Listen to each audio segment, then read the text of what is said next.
Hi friends, எல்லோரும் எப்படி இருக்கீங்க? சொந்தமாக ஒரு வீடு, இது கண்டிப்பாக இந்த ஜென்ரேஷனோட ஒரு பெரிய கனவு, ஒரு பெரிய ஆசை, ஒரு பெரிய லட்சியம்னு அடுக்கிக்கிட்டே போகலாம். அப்படிப்பட்ட அந்த லைஃப் டைம் ட்ரீமை பற்றி தான் இந்த வீடியோவில் பேச போகிறோம். ஸோ வளவளன்னு டைம் வேஸ்ட் பண்ணாமல் சட்டுன்னு பட்டுன்னு வீடியோக்குள்ளே போகலாம். இன்றைக்கி நம்ம பார்க்க போகிற டாபிக் ட்ரீம் ஹவுஸ். அதாங்க நம்ம கனவு இல்லம். 1000 ஜன்னல் வீடு, இது அன்பு வாழும் கூடு. இன்னைக்குள்ள வீடியோ கொஞ்சம் கான்ட்ரவர்ஷியலாக இருக்கலாம். ஆனால் இந்த வீடியோவோட நோக்கம் யாரையும் காயப்படுத்துறதில்ல. பல பேர் வாழ்க்கையில் செய்கிற ஒரு பெரிய ஃபினான்ஷியல் மிஸ்டேக் பற்றினது தான் இந்த வீடியோ. சொந்தமாக ஒரு பெரிய வீடு கட்டுவது உண்மையிலே ஒரு இன்வெஸ்ட்மெண்ட்டா இல்லை மணி ட்ராப்பா? இந்த வீடியோவை கடைசி வரை பாருங்கள். ஏன்னா உங்கள் வாழ்க்கையில் பல லட்சம், சிலருக்கு கோடிக்கணக்கான பணத்தை சேமிக்கக்கூடிய ஒரு விஷயத்தை இன்றைக்கி பார்க்க போகிறோம். நம்ம இந்தியர்களுக்கு ஒரு கனவு இருக்குது. ஒரு பெரிய வீடு கட்டணும், 2-3 ஃப்ளோரில் luxury elevation, Italian marble, home theatre, swimming பூல்னு அப்படியே ஒரு பேலஸ் மாதிரி ஒரு வீடு. இந்த கனவுக்காக 20 வருஷம் வெளிநாட்டில் கஷ்டப்பட்டு சம்பாதிக்கிறோம்.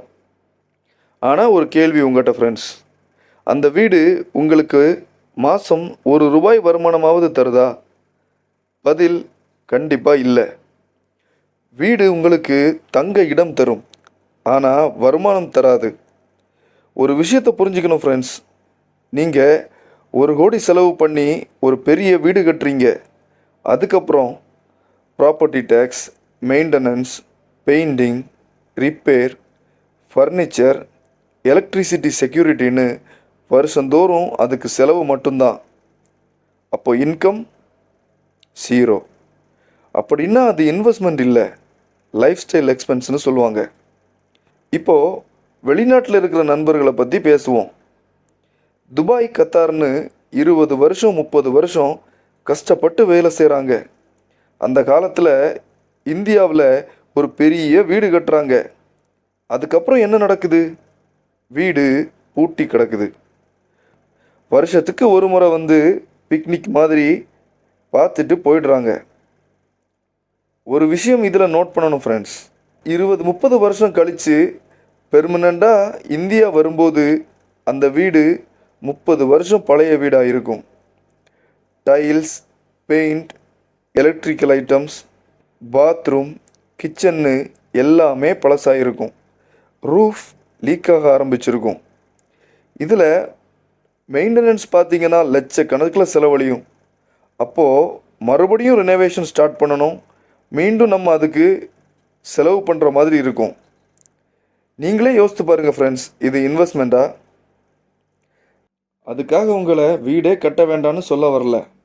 வரவுக்கு மீறி லோன் எடுத்து அதுக்கு இஎம்ஐ கட்ட முடியாமல் லோனுக்கு மேலே லோன் வாங்கி கடைசியில் நம்ம ஆசையாக கட்டின வீடை விற்றுட்டு போகிற நிலைமை வர வேண்டான்னு சொல்கிறேன். பட்ஜெட்டை புத்திசாலித்தனமாக பயன்படுத்துங்க. உதாரணத்துக்கு நீங்கள் 1 கோடி பட்ஜெட் வச்சுருக்கீங்கன்னா அதில் 1 கோடி முழுசையும் ஒரு லக்ஸரி வீட்டுக்காக செலவு பண்ணாதீங்க. அதுக்கு பதிலாக ஒரு 60 லட்சத்தில் நல்ல தேவைக்கேற்ற ஒரு வீடை கட்டிக்கோங்க. மீதமுள்ள ஒரு 40 லட்சத்தில் ஒரு ரெண்டல் அப்பார்ட்மெண்ட் இல்லைன்னா ஒரு ஷாப் கட்டுங்க. இல்லை ஏதாவது ஒரு ஸ்மால் பிஸ்னஸ் ட்ரை பண்ணுங்கள். அதுவும் இல்லைன்னா ஒரு எஸ்ஐபி, மியூச்சுவல் ஃபண்ட், இந்த மாதிரி ஒரு நீண்ட கால முதலீட்டில் இன்வெஸ்ட் பண்ணுங்க. அப்போ என்ன நடக்கும்? உங்கள் பணம் உங்களுக்காக வேலை செய்யும். ரெண்டல் இன்கம் வரும், பிஸ்னஸ்லேருந்து ஏதாவது இன்கம் வரும். அந்த இன்கம்லேயே உங்கள் ஹோம் மெயின்டெனன்ஸ் கூட பண்ணலாம். இதுதான் ஃபைனான்ஷியல் ஃப்ரீடம். உதாரணத்துக்கு ஒரு 2 நபர்கள் எடுத்துக்கோங்க. ஒருத்தரோட பேர் ரவி. அவர் 1 crore ஒரு பேலஸ் வீடு கட்டினார். வருமானம் 0, மெயின்டெனன்ஸ் மட்டும் வருஷத்துக்கு வருஷம் கூடிக்கிட்டே போகுது. இன்னொருத்தர் பேர் கார்த்தி. 60 lakhsல அவர் ஒரு வீடு கட்டுறாரு. பேலன்ஸ் இருக்க 40 lakhsல அவர் ஒரு ரெண்டல் அப்பார்ட்மெண்ட் கட்டுறாரு. இப்போ கார்த்திக்கு பார்த்தீங்கன்னா மந்த்லி இன்கம்மாக ஒரு 25லேருந்து ஒரு 50,000 அவருக்கு ரெண்டல் இன்கம் வருது. ஒரு 10 years கழிக்கிறப்ப யாருடைய ஃபினான்ஷியல் பொசிஷன் ஸ்ட்ராங்காக இருக்கும்? நீங்களே யோசிச்சு பாருங்கள். இந்த வீடியோவில் மெசேஜ் ரொம்ப சிம்பிள். சொந்த வீடு கட்டுங்க, ஆனால் உங்கள் முழு வாழ்க்கை சேமிப்பையும் அதில் புதைக்காதீங்க. உங்கள் வீடு உங்களுக்கு சந்தோஷம் தரலாம், ஆனால் இன்கம் தரக்கூடிய அசட் தான் உங்கள் எதிர்காலத்தை பாதுகாக்கும். ஒரு ஆடம்பரமான வீட்டில் நீங்கள் ஒரு கடனாளியாக ஒரு ஏழையாக வாழ்கிறது சிறந்ததா, இல்லை ஒரு தரமான வீட்டில் எந்த ஒரு லோன் தொல்லையும் இல்லாமல் ஒரு முதலாளியாக மன நிம்மதியோடு வாழ்வது சிறந்ததா? நீங்களே முடிவு பண்ணிக்கோங்க. இந்த வீடியோ உங்களுக்கு பயனுள்ளதாக இருந்தால் உங்கள் நண்பர்கள் வெளிநாட்டில் வேலை பார்க்குற உறவினர்களுக்கு ஷேர் பண்ணுங்கள்.